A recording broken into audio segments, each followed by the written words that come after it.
இல்லை பவன் கல்யாணம் சொன்னதுனால சொல்கிறேன். பவன் கல்யாண் அவர் 8 வருஷத்துக்கு முன்னாடி, அவருக்கு 8 வருஷத்துக்கு முன்னாலே சிரஞ்சீவி இதே போன்று தான் ஒரு உச்ச நட்சத்திரமாக இருந்தாங்க சார் ஆந்திராவில். தமிழகத்தை விட அங்கே திரைப்பட ரசிகர்கள் வந்து ஒரு பெரிய அளவில் ஒரு வெறித்தனமான ரசிகர்கள் தான். இங்கே தமிழ்நாட்டு திரைப்பட ரசிகர்களை விட அங்கே பயங்கரமான ரசிகர்கள். சிரஞ்சீவி இந்த பிரஜாராஜ்யம்னு ஒரு கட்சி ஆரம்பித்தார், பிரம்மாண்டமாக ஆரம்பித்தார். முதல் தேர்தலே 11% வாங்கினார். 11 எம்எல்ஏக்கள் 18 எம்எல்ஏக்களை அவர் வந்து வெற்றி பெற்று இருந்தார். ஆனால் அதுக்கு அப்புறம் அடுத்தடுத்து அவர் போக முடியல. இல்லை சார், அவர் காங்கிரஸை நம்பி போயிட்டார். அந்த இடத்துல என்ன சார், நீங்கள் வந்து அரசியலை நான் முதல்ல சொல்வது போல 16% சாதாரண வாய்ப்பு இல்லை சார். அவருடைய தம்பி எத்தனை சார், 6% தான் வச்சிருக்காரு. போன தேர்தலில் 5% தான் வச்சிருந்தாங்க. அங்கே கூட்டணி ஆட்சி சார். இல்லை சார், நான் தான் சொல்கிறேன், 16% வைத்திருந்த ஐயா சிரஞ்சீவி அவர்கள் எம்பியாக மட்டும்தான் ஆக முடிஞ்சது. அதில் பாதிக்கும் குறைவாக வைத்திருந்த அவருடைய உடன்பிறப்பு பவன் கல்யாண் வந்து நிச்சயம் வந்து அவருக்கு துணை முதல்வர் ஆயிட்டார். அதனால அரசியல்ல நேரம் வாய்ப்பு, அரசியல்ங்கிறது எப்போதுமே வலுவுல சண்டை பண்றது இல்ல சார். அரசியல்ல நேரம் காலம் எல்லாமே கூடி வரணும். நம்மளுடைய 30% வாக்குகளை வச்சுதானே சார் எம்ஜிஆர் முதல் தேர்தலில் வந்து ஆட்சி அமைச்சாரு. எம்ஜிஆர் அவர்கள் எந்த தேர்தலுமே 35% வாக்குகளை தாண்டியதில்லை. 140 இடங்களுக்கு அதிகமாக போனதில்லை. ஆனால் அவர் தொடர்ந்து 3 முறை தமிழகத்தில் ஆட்சி அமைக்கலையா? அதனால அரசியலில் வாய்ப்பு என்பது முக்கியம். காலம் நேரம் கூடி வருகிற போதுதான் நமக்கு அதிகாரங்கள் நெருங்கி வருகின்றன.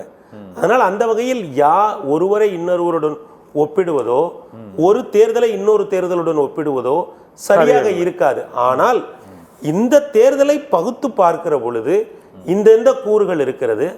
அதில் ஐயா விஜய் அவர்கள் வருகிறார். அவர் ஒரு மைனாரிட்டி சமூகத்தை சார்ந்தவர். அவருக்கு ஒரு மெஜாரிட்டி சமூகத்திலும் ஒரு பெரிய அக்செப்டன்ஸ் இருக்குன்றது வேற. ஆனால் அவரால் மைனாரிட்டி சமூகத்திலிருந்து பெரிய அளவில் வாக்குகளை கவர முடியும் என்பதையும் நாம் மறுக்கக்கூடிய, அது ஒரு நேச்சுரலான ஒரு ஈர்ப்பு இருக்கும்.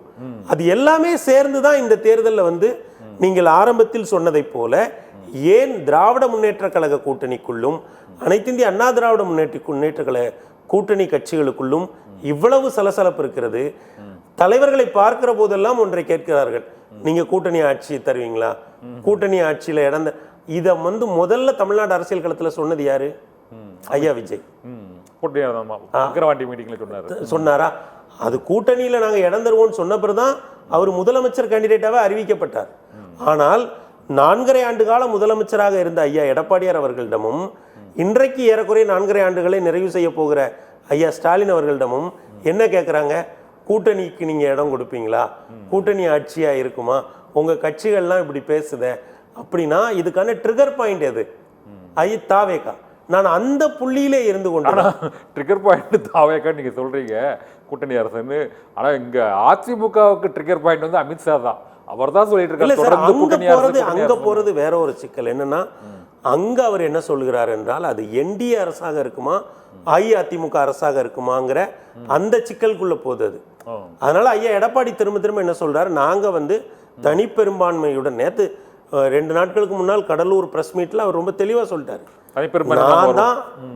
நான் தான் இங்க தலைவர், இந்த கூட்டணிக்கு தலைவர், நான் எடுக்கிறதா முடிவு அப்படின்னு அவர் ரொம்ப தெளிவுபடுத்தி விட்டார். அந்த சிக்கல் வேறு. ஆனால் ஒரு பேட்டி கொடுத்தாரு பத்திரிக்கா தாவேகா கூட நீங்க பேட்டி நீங்க கூட்டணி வைப்பீங்களான்னு. கூட்டணி வியூகத்தை பத்தி இப்போது சொல்ல முடியாது. அது வியூகத்தை நாங்க சொல்ல மாட்டோம். பாஜக விட்டு வெளியே போவீங்கன்னா அது அனுமானத்தின் அடிப்படையில் கேட்கும் கேள்வி. ஆமா, இல்ல அவங்க நேரடியா பதில் சொல்லலையே சார். அவங்க பாஜக விட்டு வெளியே போக மாட்டாங்க சார். ஐயா விஜய் அவர்களும் அதிமுக கூட போக மாட்டார் சார். இது ரொம்ப உள்ளங்கை நெல்லிக்கணி போல ரொம்ப தெளிவாக வாய்ப்பே இல்லை தெரியும். எப்படி சார் அவரே முதலமைச்சர் ஆகணும்னு வராரு, அவரை ஒரு முதலமைச்சர் கேண்டிடேட்டா டிக்ளேர் பண்ண பிறகு அவர் எப்படி சார் இன்னொரு கட்சியை போய் கூட்டணிக்கு சார்? அவர் அப்படி கூட்டணிக்கு போகணும்னா அவர் திமுக கூட்டணியில் இறங்கி துணை முதலமைச்சர் ஆயிருக்கலாமா சார்? சரி சார். ஐயா, அதாவது ஏன் அதிமுகல போய் இப்படி சுத்தி வரணும்? அதுக்கு நேரம் உதயநிதிட்ட பேசி, ஏன்னா அவருக்கு ஏற்கனவே அவருக்கு கால்துறையில் ஏற்கனவே படம்லாம் ப்ரொடியூஸ் பண்ணியிருக்காங்க, ஒன்னா ஒர்க் பண்ணியிருக்காங்க. நான் கட்சி ஆரம்பிக்கிறேன், கூட்டணிக்கு வரேன், எனக்கு ஒரு துணை முதல்வர் பதவி தாங்கன்னா நாளைக்கு திராவிட முன்னேற்ற கழகம் ஆட்சி அதிகாரத்தை எப்படி இருந்தாலும் என்றாவது ஒரு நாள் அவர்கள் ஐயா உதயநிதியிடம் மாற்றத்தான் போகிறார்கள். அன்றைக்கு ஐயா உதயநிதி முதல்வராகவும் அண்ணன் விஜய் அவர்கள் வந்து துணை முதல்வர். அதனால அந்த அவருக்கு துணை முதல்வர் அந்த கணக்கெல்லாம் இல்லை. அவர் தான் தனியாக ஒரு கட்சி ஆரம்பித்து தான் ஒரு முதலமைச்சர் பதவிக்கான ஒரு கேண்டிடேட் என்று அவர் நம்புகிறார். அதற்காக அவர் நீண்ட காலமாக மன்றத்தை கட்டி எழுப்பி வந்திருக்கிறார். மன்ற மன்றத்தினுடைய பல்வேறு அமைப்புகளில் அவர் தொடர்ந்து உரையாடி இருக்கிறார். அந்த வகையில் அவர் இருவரும் முன்னேற்ற கழகங்களோடு கூட்டணிக்கு வாய்ப்பே இல்லை. நிறைவா இந்த அரசியல் சதுரத்தோட கேள்வி என்னன்னா 2026 ஒருவேளை திமுகவுக்கோ அல்லது அதிமுகவுக்கோ தனி பெரும்பான்மை கிடைக்கவில்லை என்றால் இந்த கூட்டணி அரசுக்கு சம்மதித்துத்தான் ஆக வேண்டிய ஒரு சூழ்நிலை ஏற்பட்டுவிட்டது. ஒரு தொங்கு சட்டமன்றம் போல் ஆகிவிட்டது. நீங்கள் கூறுவது போல தாவேக்கா ஒரு பெரிய சக்தியாகி, நாம் தமிழர் கட்சியும் ஒரு பெரிய சக்தியாகி ஒரு பெருவாரியான வாக்குகளை பிரித்து விட்டால் இருவருக்கும் அந்த அறுதி பெரும்பான்மைக்கான அந்த 118 என்ற எண்ணை எட்ட முடியாத சூழ்நிலையில் கூட்டணி அரசு ஏற்படுமா ஏற்படாதா? சார், நீங்கள் தமிழ்நாட்டினுடைய தலைவர்களை நம்பவே வேண்டாம் சார், ஆனால் மக்களை நம்பலாம். அவர்கள் யாரோ ஒரு ஆனால் வந்திருக்க சார் ஒரு தடவை 96 வந்திருக்கு. 2006 திமுக 96 தான் கிடைச்சது. 96 சார், அந்த 96 தேர்தல் மிகவும் நெருக்கமாக 96 இல்லை 2006 தேர்தல் கிடைச்சது. ஆமாம், அது ஒரு தமிழ்நாட்டில் ஒரு எக்ஸப்ஷனலான ஒரு தேர்தல் சார். ஆனால் நான் என்ன சொல்லுகிறேன் என்றால், நிச்சயமாக ஏதோ ஒரு கட்சியை தேர்ந்தெடுப்பார்கள். அந்த கட்சியினுடைய தலைமை பெருவாரியாக, ஏன்னா தமிழகத்தினுடைய சிறப்பு என்பதே கன்னியாகுமரியில் தொடங்கி கும்மிடிப்பூண்டி வரைக்கும் மக்கள் ஒரே சீராக இன்னார் தான் வர வேண்டும் என்று சாதிய சீராக நீங்க இப்ப சொல்றீங்க சார். ஆனால் அந்த போன எலெக்ஷன்ல பாத்தீங்கன்னா இந்த வட மாநிலங்கள்ல வந்து ஒரு ஸ்வீப், மேற்கு மாவட்டங்கள்ல பார்த்தா வேற மாதிரி இருந்தது. இல்ல சார், அங்க ஒரே மாதிரி இப்போ மாறி வருது. வேறு சில மாநில முடிவுகளோடு அதை நீங்க ஒப்பிட்டு பார்க்கணும். அப்படி ஒரு ரீஜன் வந்து ஒரு கட்சிக்கு போகாது சார். இப்போ இந்த சமூகமா இவங்களுக்கு ஓட்டு போட்டாங்க அப்படிலாம் கிடையாது. இல்ல, நான் அப்படி அந்த ஒரு பகுதியா சொல்றேன். ஒரு பகுதியில் டெல்டால ரொம்ப நாளா திமுக டாமினேட் பண்ணிட்டு இருக்கு. வெஸ்ட்ல இப்போ அதிமுக டாமினேட் பண்ணுது. சென்னையில ஒரு நேரத்துல திமுக டாமினேட் பண்ணுச்சு, இன்னொரு நேரத்துல ஜெயலலிதா அம்மா காலகட்டத்தில் சென்னை அவங்க அப்படி மொத்தமா எடுத்தாங்க இல்லைங்களா? அதெல்லாம் நடந்திருக்கு. அதனால வந்து தமிழகத்தினுடைய சிறப்பு என்பதே அது சாதி மதங்களுக்கு அப்பாற்பட்ட ஒரு அரசியலை அது தொடர்ந்து முன்னெடுத்து கொண்டே இருக்கிறது. இங்கே தலைவர்களை விடவும் மக்கள் அதிகமாக அரசியல் மயப்படுத்தப்பட்டு இருக்கிறார்கள்.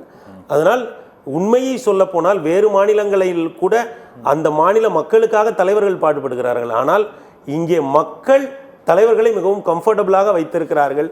தங்களுக்கு தேவையான சரியான தலைமையை தேர்ந்தெடுக்கிற தெளிவு தமிழக மக்களுக்கு எப்போதும் உண்டு. இந்த தேர்தலிலும் அதை காட்டுவார்கள். ஓகே.